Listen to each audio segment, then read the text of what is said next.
So guys, it's so nice to hear your nice talk before, and I'm very happy that we are continuing our lecture club, let's say, our International Society for History of Medicine members to members. And you remember in winter session, we held two lectures. The speakers was our colleagues from our society from the Germany. It's nice to see the many faces who has participated already in our autumn session. Now we already have actually four volunteers for 3 lectures for our winter session. But before we start, I would like a little bit of update regarding the Congress, because definitely you have the question. And I think the main statement is that the 47th anniversary or centennial Congress will take place in Riga in August 23 till August 27, 2021. So what will be the format?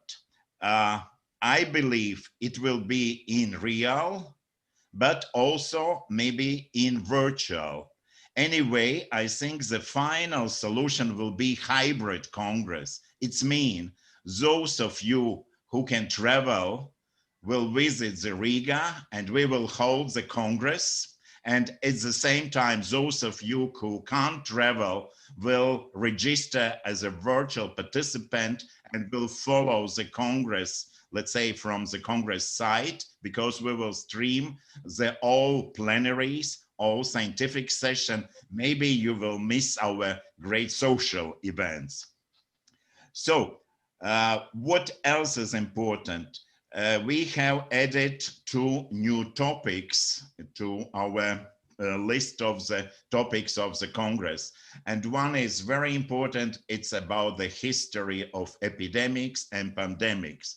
So the submission of additional or new abstracts is open until March 8. You can submit another abstract until the March 8. Registration deadline for logistic purpose will be most probably until the June 1, because we need to know how many of you at least considering to be in live in Riga, and how many will be virtual participant. So now the deadline for registration is June 1, but you see we will be flexible as before, and we will update all these things. So the main source for you is Congress webpage, and later in the chart I will remind you the address of the Congress page platform. So if you have any other questions regarding the Congress, please write me or to everyone in the chat. At the end of the lecture, I will provide you the answers. During our winter session, we will have 3 lectures. Until now, I have 3 volunteers who have confirmed, and we fix the date and time, but our platform is open. We can deliver such lectures every Thursday until the 23rd of August. So it's up to you. And if initially it was idea to be very supportive for our young colleagues, students, doctoral students, and I see a lot of, let's say, young faces here, what is especially pleasant for me. So, but of course, we extended this program also like members to members. It's a great platform to share your new discoveries, your research, and receive a feedback, and maybe even the colleagues who will be supportive and interested in your study. So today I think it's very good examples, because our really good friend of Riga, Joel Donchin, who was in Riga, who has trained mine students with whom I met in Jerusalem, and also Professor Avi Ori will have a 30 minutes lecture. We will have 2 presenters, and the topic of today's lecture is Dr. Ludwick Fleck, Typhoid, Philosophy and Bravery. science and research under siege. So, dear Professor Donchin, you will be the first one. The floor is yours, and I invite you to share your screen, and we will listen very carefully, and later we'll ask a lot of questions.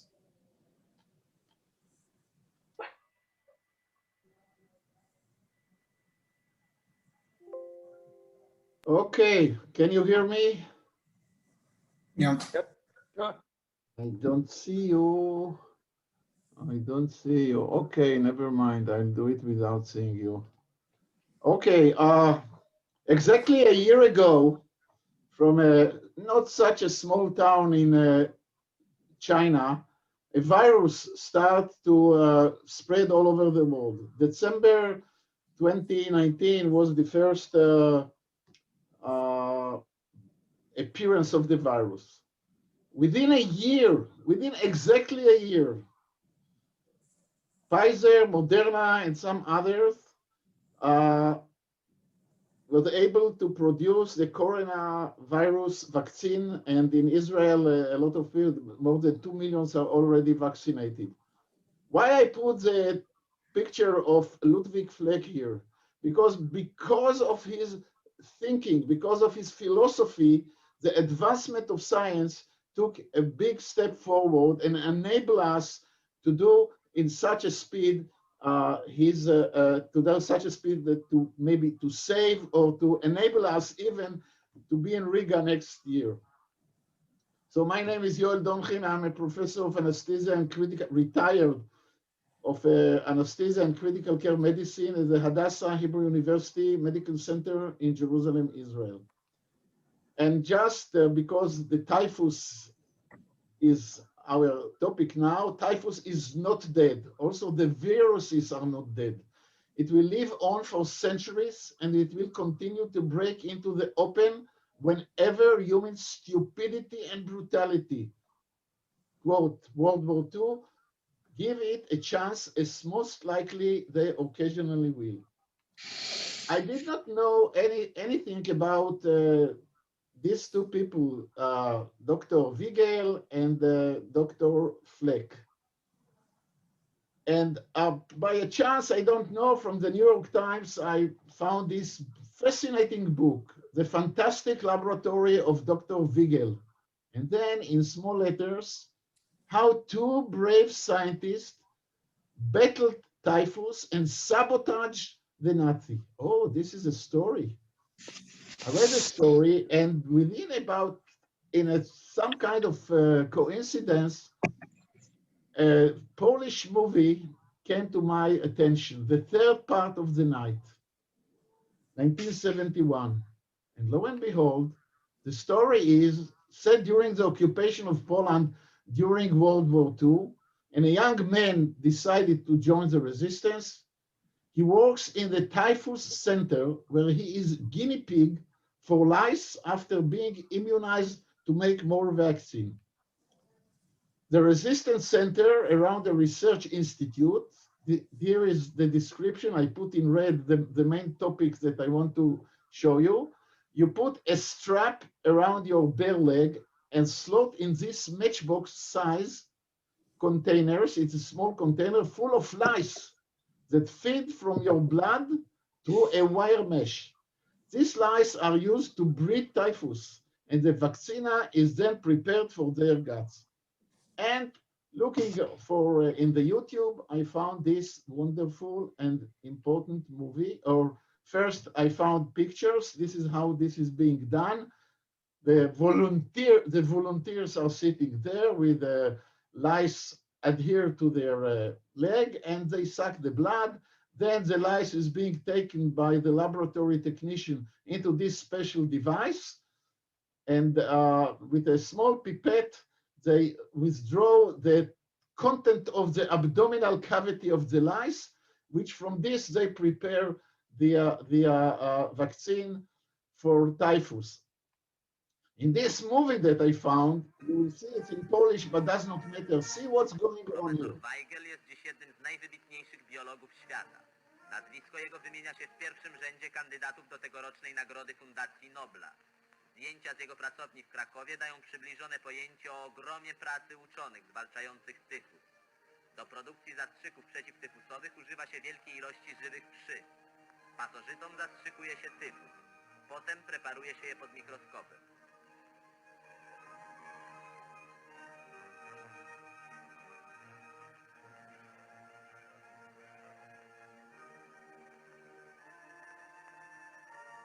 Ampułki z zastrzykami profesora Weigla umożliwiają masowe szczepienia ochronne zapobiegające epidemii. You can see it was recorded in 1945. Those who prepared the movie most probably knew what's going on, and I'll show you just part of the movie. This is the lice being transferred from the leg after sucking blood into a petri dish. This is the pipette being prepared.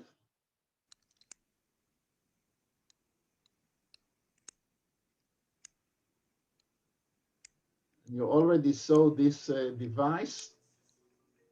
The lice did not like this device very much. And this is the content of the abdomen or the body of the lice. And they prepared the vaccine. And of course, this is the way they do it.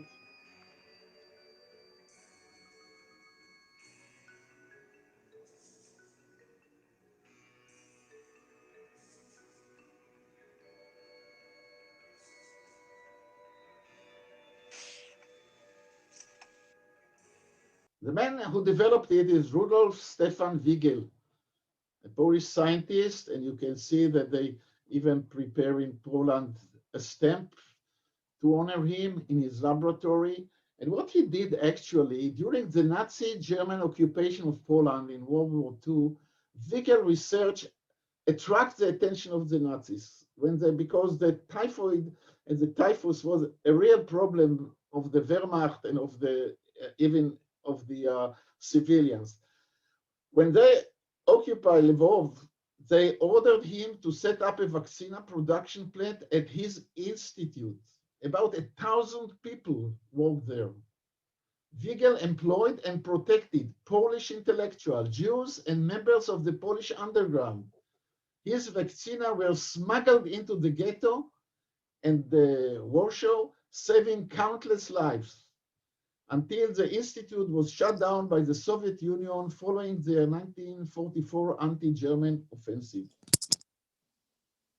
Wigel, because he saved so many people from all nations, was honored by Yad Vashem. Здесь что такое? Здесь тоже инфаркт. Can you close mute the microphone? Katerina, please switch on your microphone. Yad Vashem, the Israeli Holocaust Memorial, gave him the righteous among the nation, because it's not just thousands that he saved, but more than this from all nations, by just working in this hospital and at this laboratory as donors of blood. Basically, this typhoid vaccine, according to experts, was not so, we don't have evidence that it was really against the disease, but most probably it attenuate a little bit the disease and make it more easy. Now we are going to our hero, Ludwick Fleck. Ludwick Fleck was born in 1896, July, and he graduated from a Polish secondary school, and then he graduated his MD from this university that it's impossible for me to say it in the right pronunciation. In 1920, he was assistant to the famous typhus specialist Rudolf Wigel, and in 1923 to 35, he worked in the Department of Internal Medicine at Lvov General Hospital, and he became the director of the bacteriological laboratory at the local Social Security Authority. But look here something, between these years, between 23 and 35, he dedicated himself to a philosophical thinking and published it both in German and in Polish. He published in Polish his first work on the philosophy of medicine, some specific features of the medical way of thinking. And in 1929, he published in German a paper on the crisis of reality. At 35, he created his own laboratory, and he worked as a private bacteriological laboratory, which he had earlier funded.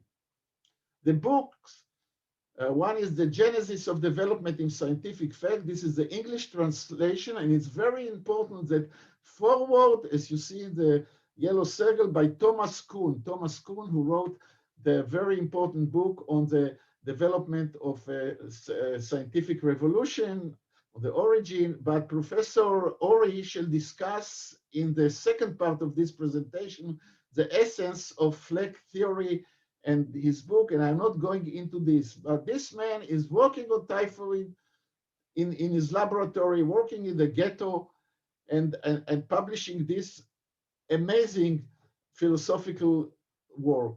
1939, 14 September, Lvov was completely encircled by the German unit. Fleck deported with his wife Ernestina and his son Aryeh to the ghetto.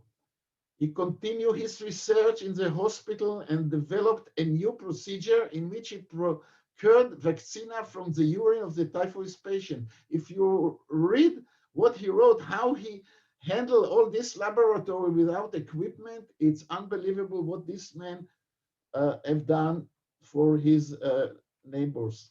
September 49, Fleck's work was known to the German occupiers, and his family were arrested in and deported to Lacan, a pharmaceutical factory, to produce the typhus serum. This is not the typhus serum that you see, this is calcium gluconate, but this was a very famous factory. February 43, he and his family were arrested again and sent to Auschwitz concentration camp on February 7, 43. All this time, he is with his wife and his son, and the Nazis know exactly the value of this man. From December 43 until the liberation of Poland on April 11, Fleck was detained in Buchenwald. There he worked with Marian Ciepolewski to produce the working typhus vaccina for the camp inmates while producing a fake vaccine for the SS. And this is the essence, the whole story of the book. The head of this unit in Buchenwald was a Nazi, Erwin Ding Schauler. He conducted extensive medical experiment on some 1,000 inmates, many of whom lost their lives. In experimental station, block 46, using various poisons, as well as infective agent for spotted fever, yellow fever, smallpox, typhoid, and cholera. He did not realize that they are sending the two, Weigel and the Fleck are sending the fake vaccine to the Wehrmacht every month or every week. They have to to send 40 liters to Berlin. During the Nuremberg trial, he was tried, and during the trial, suddenly he stood up and said, "This is unethical. This is unethical. This is unethical what they did." This is the only time that there was some smiles during this terrible event, and he committed suicide in his jail. Now, from 45 to 56, Fleck was the head of the Institute of Microbiology at the School of Medicine in Lublin. He moved to Warsaw to become the director of the Department of Microbiology and Immunology at the Mother and Child State Institute. And in 1944, he was elected a member of the Polish Academy of Science, and you can see him with his staff in Poland. Between 46 and 57, this man published 87 medical and scientific articles in Polish, French, English, and Swiss journals. Every one of them was a masterpiece. He emigrated to Israel to join his son that came to Israel right after the war, where a position was created for him at the Israel Institute of Biological Research. He first was tried to work in Hadassah, in my hospital, but because he did not know a single word in Hebrew, they decided, oh, you cannot teach. So the Israel Institute of Biological Research was gifted with him. He died of a heart attack in 1961 at the age of 64. His philosophical and his theories and some of the personal experience of Avi Ori will be in his part of this, and I'll move the podium to Dr. Avi Ori, Emeritus Professor of Rehabilitation Medicine in Tel Aviv University. Thank you so much. Thank you, Joel. Disconnect your shared screen, and Avi will connect. We'll start to share the screen. Yeah. Okay, stop share. Yeah, and I am just a viewer now. And Avi, you have to upload your... Avi, please switch on microphone. Avi, your microphone is switched off.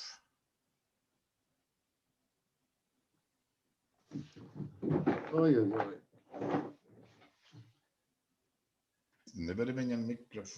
המיקרופון שלך סגור, תלחוץ שם, שתפתח מיקרופון, זהו. תעלה את המצגת שלך, כן. Okay, can you see now? כן, ותפתח אותו מלא. Yeah, in a minute.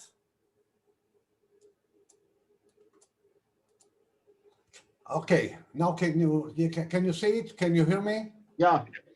Okay, thank you very much for your attention, for my colleagues and friends.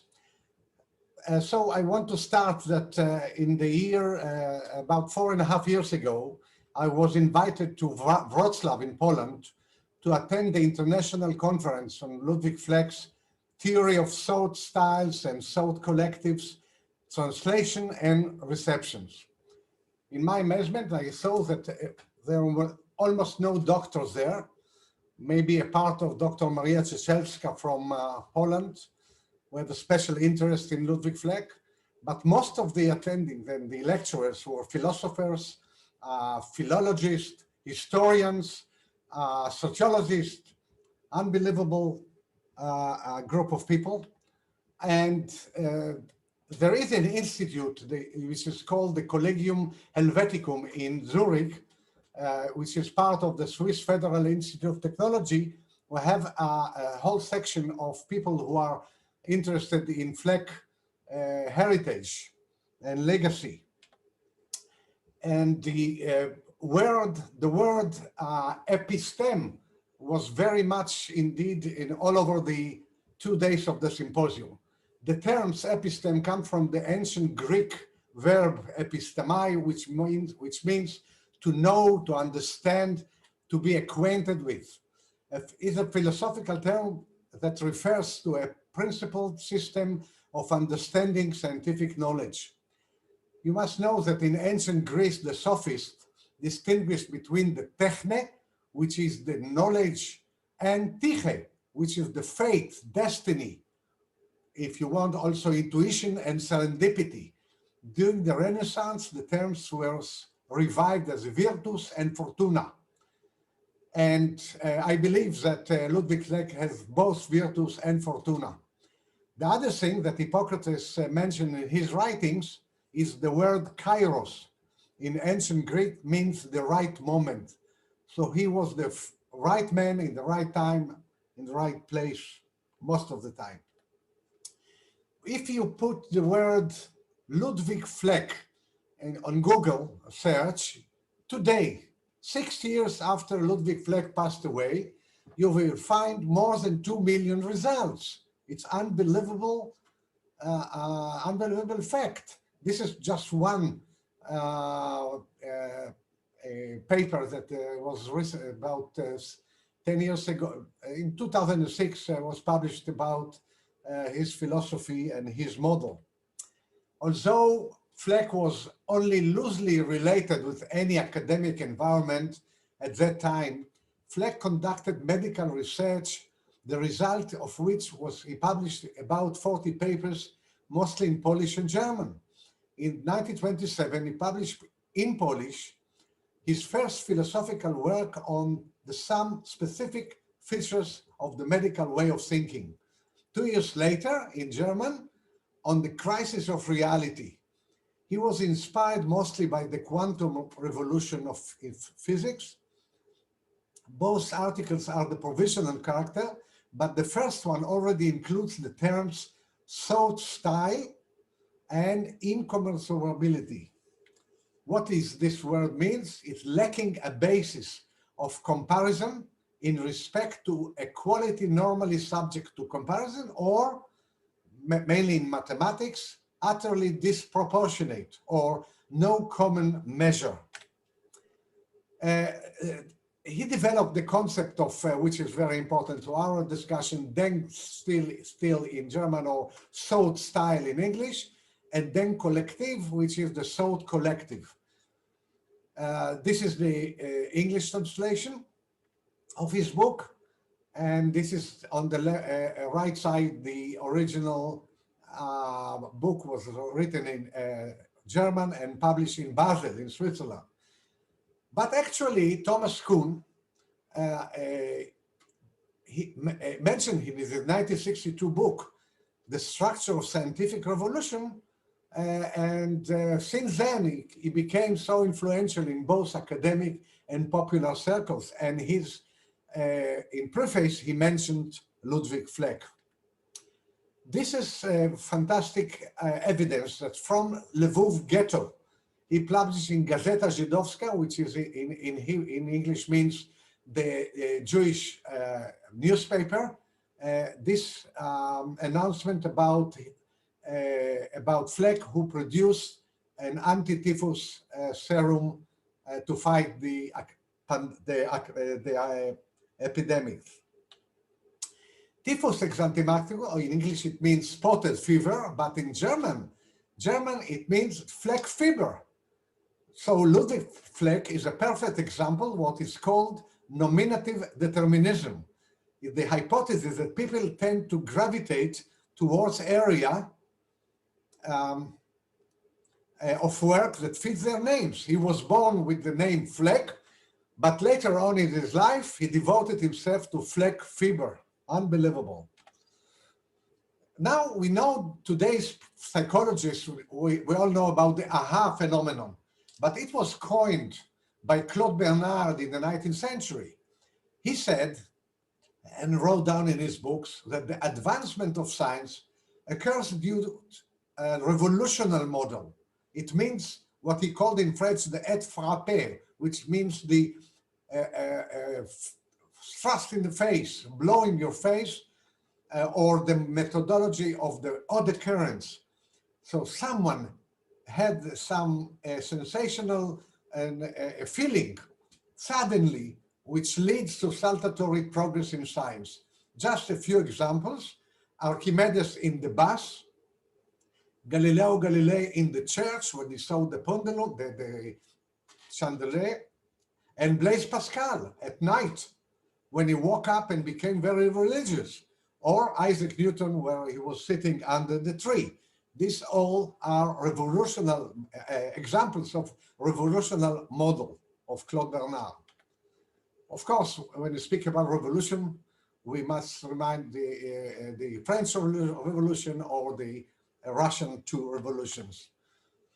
So in 1935, Fleck's philosophical book was published in Basel, in German, and since then he's considered one of the pioneers who established the theory of knowledge and medical epistemology, the study of the genetics and development of scientific idea within the scientific community. Later on, his thought collective idea would change over the time, and Thomas Kuhn later notion, he said that he means, he coined the word, the phrase paradigm shift, and Michel Foucault concept called it the episteme. but all are the same thing of thought collective, which I'll define in a minute. Fleck wrote that every scientist grows up in a certain cultural and educational atmosphere and develops his own thought and ideas through collective thought process.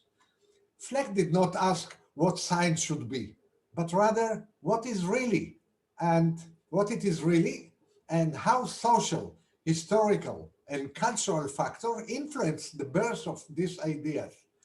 So the thought style leads to the thought collective. When people begin to exchange ideas, a thought collective arises, bonded by a specific mood, and as a result of series of understandings and misunderstandings, a peculiar thought style is developed.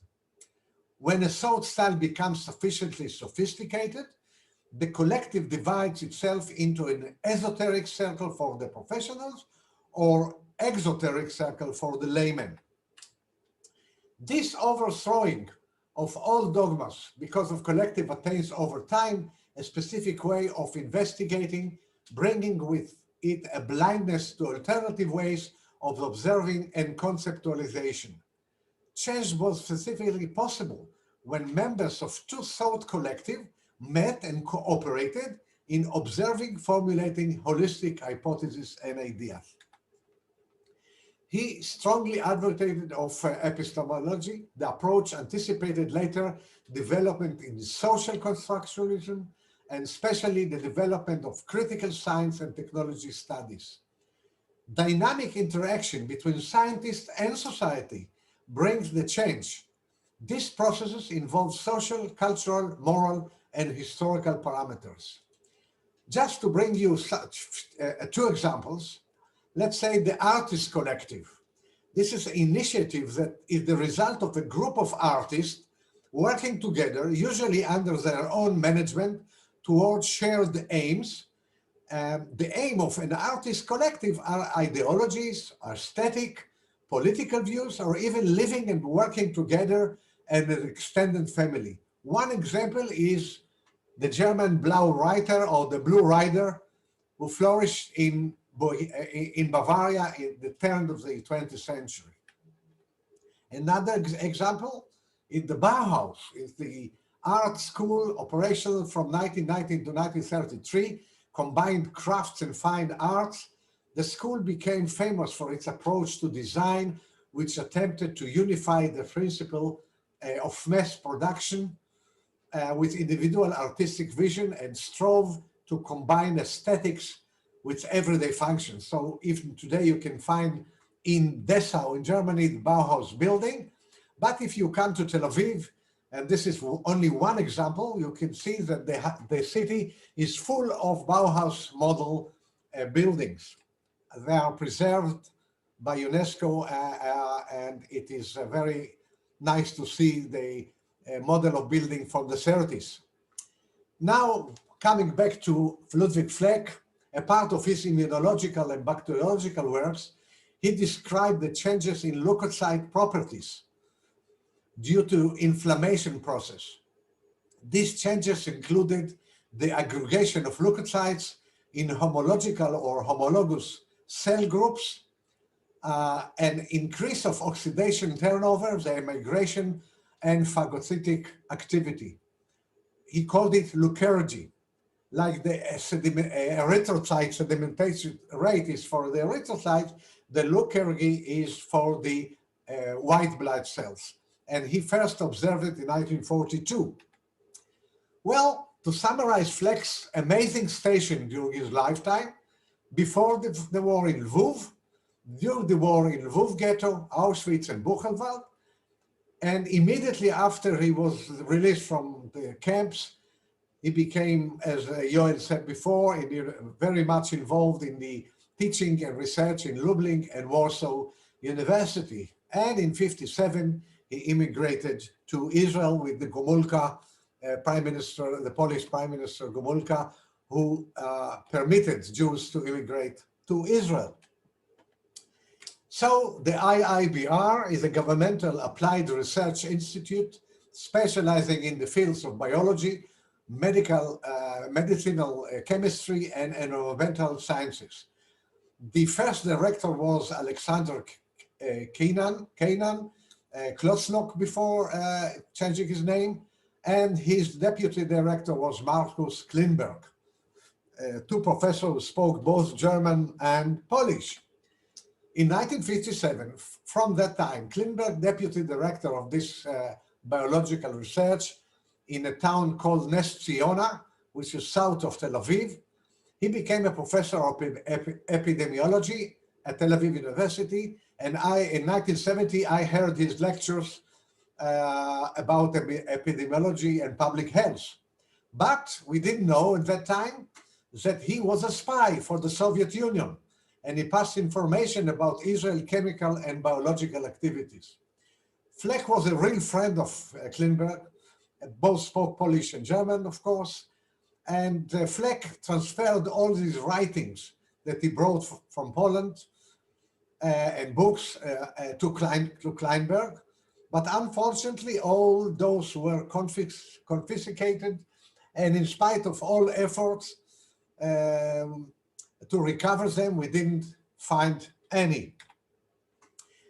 One of his numerous articles was published in Polish in 1948, describing the medical experiments of the Nazis on human beings. And the last paper was published a few months after he passed away in the Journal of Nature about latex agglutination tests with Brucella antigen and antiserum, May 1962. I met Ludwick Fleck's son, Aryeh, or Richard in Polish, Fleck, and his wife twice in 2002 at his very modest apartment in the town of Petah Tikva, which is very near Tel Aviv in Israel. And his apartment became a shrine for the memory of his father. And for hours, he told me about his father achievement and his life achievement and research. And unfortunately for family Fleck, the father advised his son not to bring children to this cruel and ugly world. And of course, the young pair, Aryeh and his wife, they had no children. He told me about the terrible period in the concentration camps, his decision to immigrate to Palestine in '46. So he left his parents in Poland and came to Israel alone. Aryeh proudly, of course, described the contribution in medicine and science and philosophy of his father, and the moment that he was taken to Nes Ziona to be present at the memorial service after his father passed away. He gave me a few articles of his father, some personal papers, and of course the English translation of the philosophical book. However, he was aware, and he told me this fact many times during our meetings, that he survived, and his father and his mother and a few scientists around his father, and they survived totally because their work in the camps, like some other doctors. This is Aryeh Richard Fleck. These are the documents we found at Yad Vashem in Jerusalem that were provided him by the authorities at the displaced person in Germany just before embarking to France, and from France from Marseille to Tel Aviv. This is later on in Israel, Aryeh Fleck, and on the left side in Hebrew, his inscription on the book that he dedicated the book for me as a memory of his father. This is me in the institute. I was invited to this research institute at Nes Ziona to give a lecture about other subjects. But if you see this building, if you see this plaque here, this is, I will show you in a minute. And I just hold the only pictures they have in the entrance of this building. This is the plaque, and I will translate you from Hebrew. These laboratories are dedicated to the memory of our friend, Professor Dr. Ludwick Fleck, who was born in 1896 and died in 1961. He was a scientist and philosopher, and worked at that institute from 57 to 61. And this is the picture I showed you before. When he died, the Hebrew language daily newspaper put this announcement, and also we had in those days Polish daily newspaper also announcement of his death. And his son brought his parents to a Jewish grave in Israel, and on the tombstone in the cemetery in Ness Ziona, he wrote, "My dear parents, Holocaust survivors, fortunate to be in a Jewish grave in Israel." And this is the picture of the grave. And on the right side, Ludwick Fleck, on the left side, Ernestina Fleck. So this is the history of a man that symbolize this main achievement and the terrible period in the last millennium. A brilliant philosopher, a medical pioneer, a Holocaust survivor, and a prolific scientist. His ideas influence our scientific thought even today.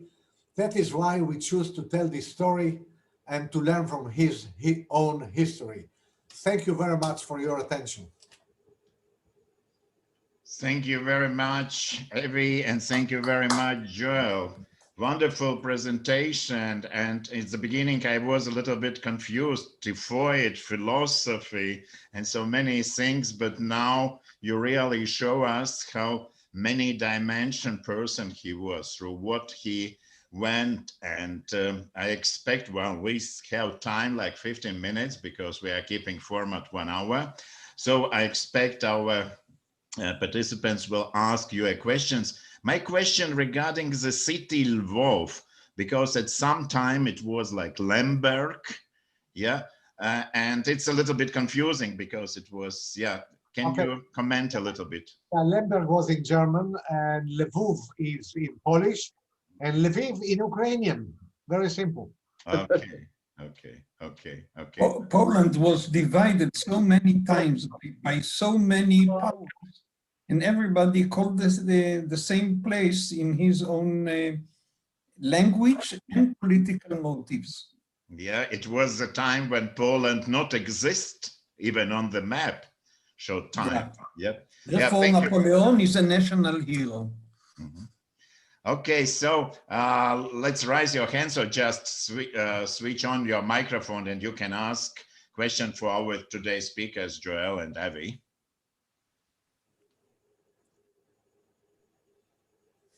Thanks to both of you, Joel and Avi.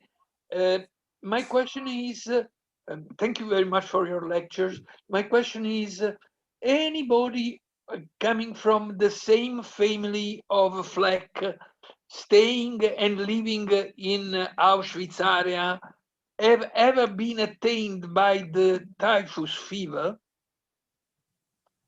Yes, I think Yoel maybe know better. I think Ludwig himself was contracted this disease. Am I right, Yoel? Yeah, he contracted the disease. It's right. This was a very mild. First, he was testing it on himself before he injected to the other. He did not mention it. The point is that the disease in the ghetto, on the Jews at Gate, the real one, the real vaccine, was a very mild disease. Now, in this condition, I mean, no sanitary, under stress and whatever, that people could survive with this disease, maybe it helped. But when we presented this in our university, there is basically, from the scientific point of view, I mean, there was not a Pfizer to do an FDA approval and all this.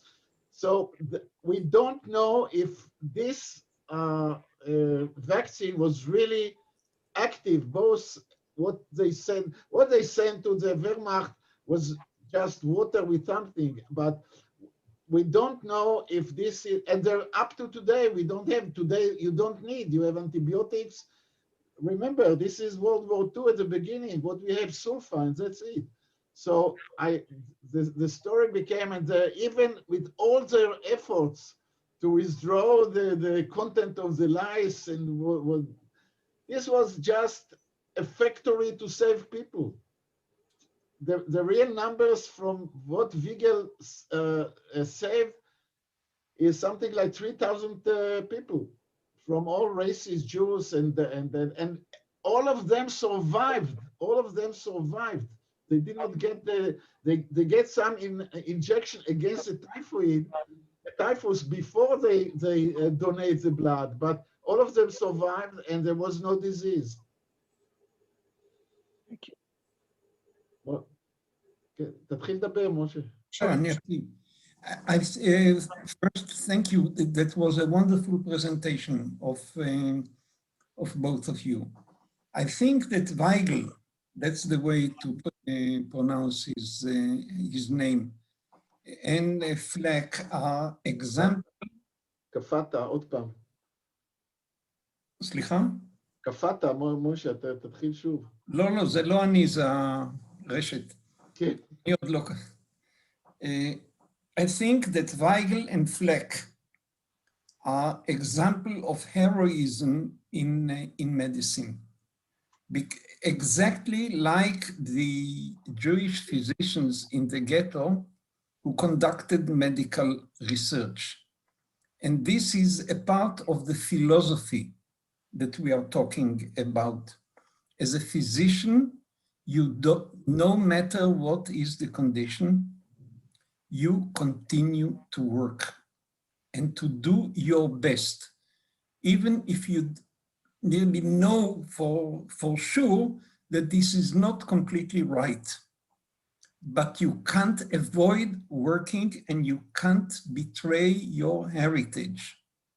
I think from an educational point of view, this is the main message that we should convey to our students if students will continue to study history of medicine and to create the right role models to work. The question is also, what do you do when you have medical means, how to use them if you are allowed to use them against the enemy? And this is a very thorough question. I don't come here as a preacher with an answer and so on, but I think that it deserves some thinking. Thank you.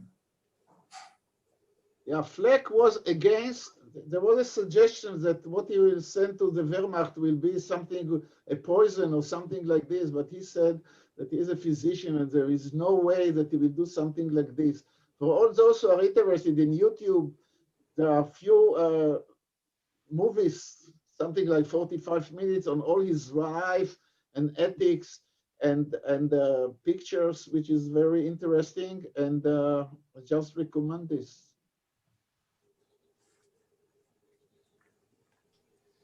Okay, we are open for questions. Anyway, one, just switch on your microphone and ask. Well, while we are waiting. I have a question to, yes, to Avi. Yeah. You know as you know the persons. When Fleck learned that Kleinberger was a spy, and a very bitter spy, because he never resented it. He never resented it to his last day, neither he nor his daughter and grandson. How Fleck reacted to this betrayal? I have no idea. I don't know. I know that Kleinberg was incarcerated in jail for 20 or 25 years, and he was allowed to leave to Paris with his daughter and his grandson. I have no idea about your question, but his grandson now is he has some function in the Paris. Paris is not the mayor of Paris, but he has some function on the municipality of Paris. He's a communist, as his whole family. And, but I have no idea about the betrayal or not. No, I think that I don't think that he knew about him like this. I think that the discovery of Kleinberg as a spy came after the death of Fleck. Nachon Yossi. Yes, I mean, so there is no way. He trusted him. He was his only friend that he can discuss things. Dr. Almog?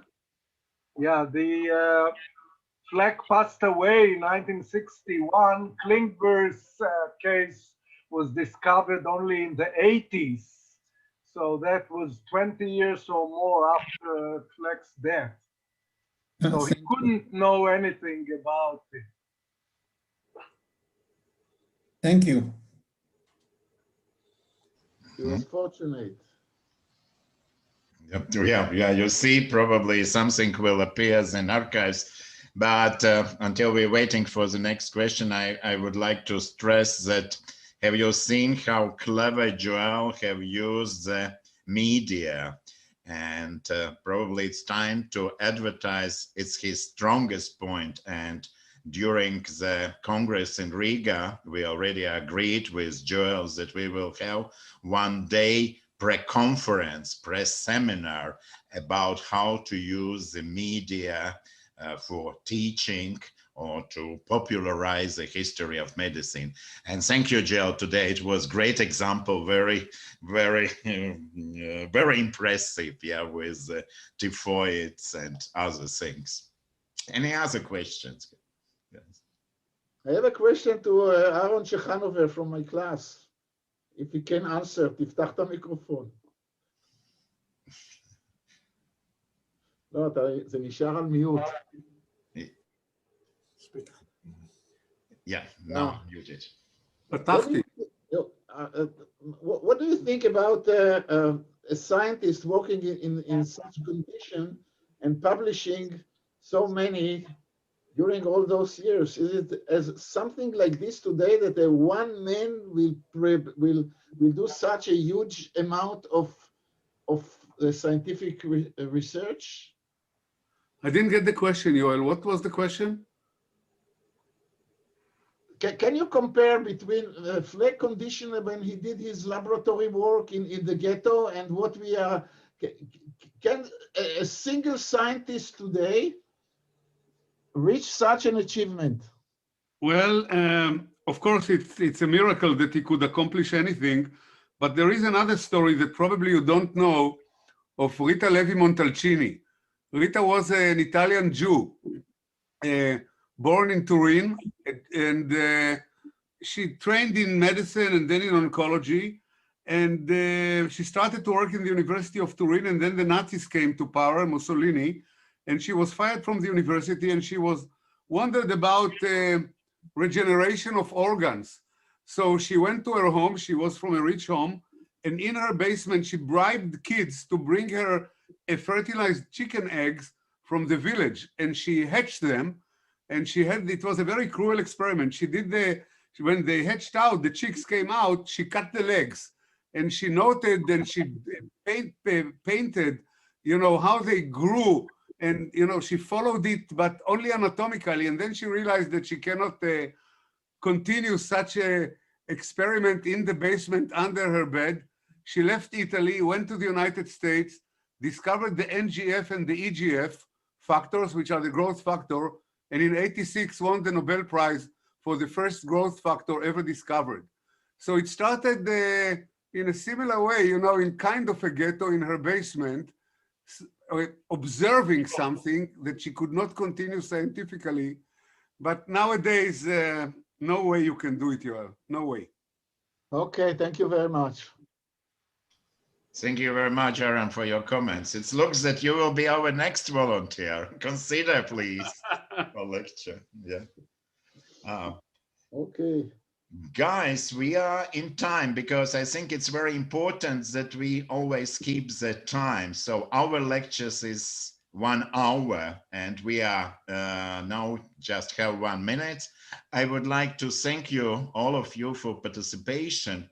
And please spread the information that such a platform exists for International Society of History of Medicine, let's say member to member and for future members. And I would like just to remind that our next meeting on the same platform at the same time will be in February, in 11th of February.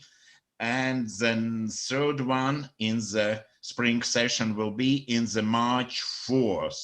By the way, I see that Evgenia Panova from the Moscow section of university, first medical university, will be the presenter, and also her colleague. So we expect another nice lecture, and thank you very much. And thank you very much for our volunteers, our speakers, I mean, Yoel and Avi, for a wonderful evening to be together with you. And let's see each other again on February 11th. Thank you very much.